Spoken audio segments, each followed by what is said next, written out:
They called me a gold digger, a manipulator, ready to strip me of everything my husband left behind. But the real trial began the moment the judge looked at me and whispered a name I hadn't heard in a decade. The air in the courtroom was so cold, it felt like it was actively sucking the warmth from my skin. It was a sterile, unforgiving space of polished wood and hushed, venomous whispers. Across the aisle, my late husband's family sat like a panel of vultures. His father, Mark, stared straight ahead, his jaw a hard line of self-righteous fury. His mother, Susan, was dabbing at perfectly dry eyes with a silk handkerchief, a performance for a jury we didn't have. And their daughter, my sister-in-law Chloe, was smirking at me, a cruel, triumphant little twist of her lips that made my stomach clench. Just 6 months ago, we were family. We'd shared holidays, celebrated birthdays. After the accident that stole my David from me, they had held me while I sobbed, telling me we were in this together. That solidarity lasted exactly 1 week, the week it took for the will to be read. David, my sweet, logical David, had left everything to me. The house we designed together, the savings we'd painstakingly built, the small tech company he'd poured his soul into. It was our future. A future I now had to face alone, or so I thought. His family saw it differently. Suddenly, I wasn't the grieving widow. I was a predator, a gold digger who had somehow bewitched their perfect son and manipulated him into cutting them out. Their lawyer, a man with a $1,000 suit and the eyes of a barracuda, had spent the last 2 months burying me in paperwork and slander. He painted a picture of me as a conniving opportunist who had isolated David from his loving family and preyed on his generosity. My own lawyer, a kind but overwhelmed public defender named Mr. Hayes, had warned me they would be ruthless. "They're trying to prove undue influence, Sarah," he'd explained, his voice gentle. "They'll twist every gift, every vacation, every decision you made as a couple into something sinister." He wasn't wrong. Their opening statement was a masterpiece of character assassination. I sat there, clutching my hands in my lap until my knuckles were white, listening to them describe my marriage as a long con. They claimed the money for our house down payment, a gift from David's grandparents for our wedding, was a familial investment that I had stolen. They vowed to the court they would take every penny, leaving me with nothing but the clothes on my back to restore the family's legacy. The legacy my husband had actively tried to build away from them. I felt myself shrinking in the witness stand, the polished wood of the enclosure feeling like a cage. The weight of their hatred was a physical force, pressing down on my chest, making it hard to breathe. They had more money, more power, a lawyer who could lie with the fluency of a poet. I had the truth, but in this cold, sterile room, the truth felt flimsy and small. I was going to lose. I was going to lose the last tangible pieces of my life with David. Tears pricked my eyes, hot and shameful. I blinked them back, refusing to give Susan the satisfaction of seeing me cry. I lifted my chin and forced myself to look at the one person who held my entire future in her hands, the judge. She had been a remote, black-robed figure until now, her face obscured by reading glasses as she reviewed documents. But now, she set them aside. The courtroom fell silent, a heavy, expectant hush. She peered down from the bench, her expression unreadable. Her eyes, sharp and intelligent, scanned the room before landing on me. I expected a look of detached authority, maybe even pity. Instead, I saw a flicker of confusion, then dawning recognition. Her brow furrowed slightly. She leaned forward, pushing her glasses up onto her forehead, and the entire atmosphere of the room seemed to shift. The air crackled. Mark and Susan's lawyer stood up, ready to launch his next attack, but the judge held up a hand, silencing him without a word. Her gaze was locked on me, an intense, searching look that stripped away the grieving widow and the accused gold digger. It felt like she was looking into my very soul, seeing a person I hadn't been in over a decade. She leaned into her microphone, and the soft electronic hum seemed to echo in the cavernous silence. "Excuse me, counsel," she said, her voice clear and strong, cutting through the tension. She never took her eyes off me. "Mrs. Miller," she began, then paused, correcting herself. "Sarah?" A strange, uncertain light filled her eyes. "Sarah Jenkins? Is that you?" The name hit me like a physical blow. Sarah Jenkins. I hadn't been Sarah Jenkins in 7 years. It was the name of a girl who was scrappy and poor, a girl who worked 2 jobs to pay for night school and whose only inheritance was her mother's medical debt. It was the name of a girl who had nothing. The entire courtroom seemed to hold its breath. All eyes were on me. Across the aisle, Chloe's smirk faltered, replaced by a look of baffled fury. Her father, Mark, leaned forward, whispering urgently to his shark of a lawyer, who was already rising to his feet. My own lawyer, Mr. Hayes, looked at me in complete shock. My throat was dry, my tongue felt thick. I could only manage a small, shaky nod. "Yes, Your Honor," I whispered, my voice cracking. I was Sarah Jenkins." "Objection!" The voice of Mr. Davenport, the opposing counsel, boomed through the room. "Your Honor, this is completely improper. Any prior acquaintance with the defendant is grounds for recusal. This entire proceeding is now tainted." The Judge Evans, the placard on her bench read, didn't even glance at him. Her gaze remained fixed on me, a mixture of disbelief and something else, something that looked like pride. I remember a young woman who volunteered at the downtown legal aid clinic on weekends, she said, her voice resonating with a warmth that seemed to push back the courtroom's chill. She made coffee, organized files, and read case law like it was a best-selling novel. She wanted to be a paralegal, maybe even a lawyer someday. She told me she wanted to help people who couldn't afford a lawyer like, well, a lawyer like you, Mr. Davenport. She finally turned her steel gaze on him. I was a pro bono attorney then, counsel, and Sarah Jenkins was the most honest, hard-working kid I had ever met. Now sit down before I hold you in contempt. Mr. Davenport sat, his face a thunderous shade of purple. The air in the room had changed completely. It was no longer cold and hostile. It was electric. Hope, a fragile and unfamiliar feeling, began to unfurl in my chest. Susan was no longer dabbing her dry eyes. She was glaring at the judge as if she'd personally betrayed her. Judge Evans turned back to me, her expression softening. "It is good to see you, Sarah, though I wish it were under better circumstances."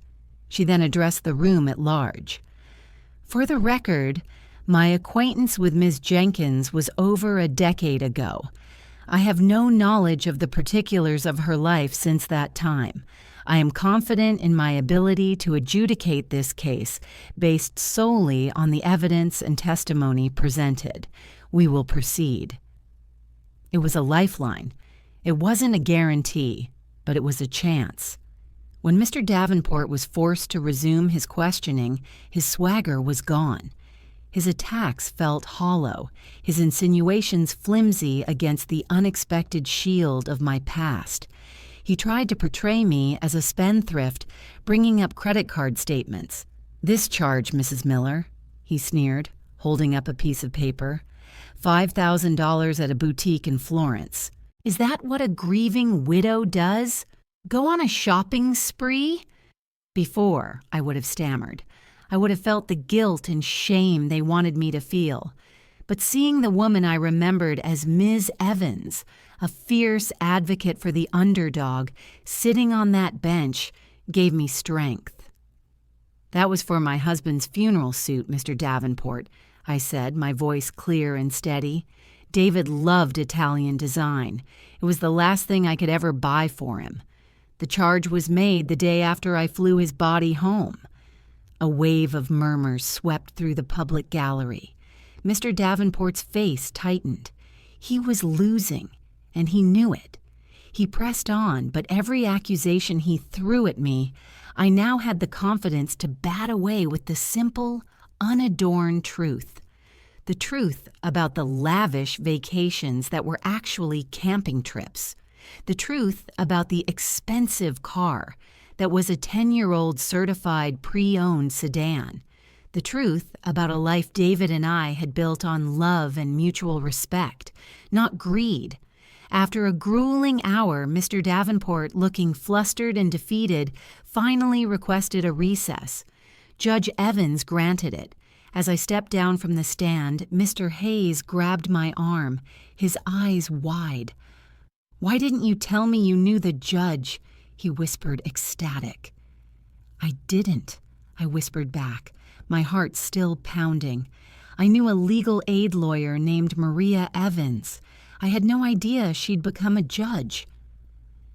The recess felt like an eternity. When we were called back in, the atmosphere had shifted again. The in-laws were huddled together, but the fury had been replaced by a cold, reptilian focus. Mr. Davenport approached the bench, a thin, triumphant smile on his face. He was holding a single manila folder. "Your Honor," he began, his voice dripping with faux deference. "Given that the defendant's character prior to her marriage is now a matter of record, we felt compelled to conduct a more thorough background check during the recess, and we found something interesting." He opened the folder. "It seems my clients are not the first people to accuse Sarah Jenkins of taking something that didn't belong to her. I'd like to submit into evidence a police report, filed 12 years ago, for theft." A collective gasp rippled through the courtroom. My blood ran cold, the fragile hope that had just bloomed turning to ice in my veins. A police report for theft. Mr. Hayes's hand tightened on my arm, a silent question. Across the aisle, Chloe's smirk was back, brighter and more venomous than ever. She knew. They had dug and dug until they found the single ugliest moment of my past, and now they were displaying it like a trophy. Mr. Davenport handed the file to the bailiff, who passed it up to the bench. Judge Evans Maria took the file, her face an unreadable mask of judicial neutrality. But I could see the slight tightening of her jaw, the way her eyes narrowed as she read the single sheet of paper inside. The silence stretched, thick and suffocating. I felt faint, the courtroom walls seeming to close in on me. The memory buried for over a decade came rushing back with nauseating clarity. I was 20 years old, working a dead-end waitressing job, my mother's hospital bills piling up like snowdrifts. She was dying, and the medicine she needed was astronomically expensive. One night, after a brutal double shift, I saw my manager leave the cash deposit bag on his desk. It was just sitting there. More money than I had ever seen in my life. In a moment of pure, desperate panic, I took it. I didn't even make it to the parking lot before the guilt consumed me. I walked right back inside, put the bag on his desk, and confessed. My manager, a decent man, saw the state I was in. He didn't press charges, but company policy required he file a police report. He fired me, and that was the end of it. Or so I thought. "Your Honor," Mr. Davenport said, his voice slick with victory, "this report clearly establishes a pattern of behavior. A history of opportunism and a willingness to take what isn't hers when faced with financial hardship. It speaks directly to her motive and character." Judge Evans finished reading. She placed the paper down deliberately and folded her hands on top of it. She looked not at Mr. Davenport, but at Mark and Susan. "Is this your entire case?" she asked, her voice dangerously quiet. That because this woman, as a desperate girl, made one terrible mistake 12 years ago, a mistake for which no charges were ever filed, I might add, that she is therefore guilty of manipulating her husband and stealing from you? Mark puffed out his chest. "It shows her character, Your Honor."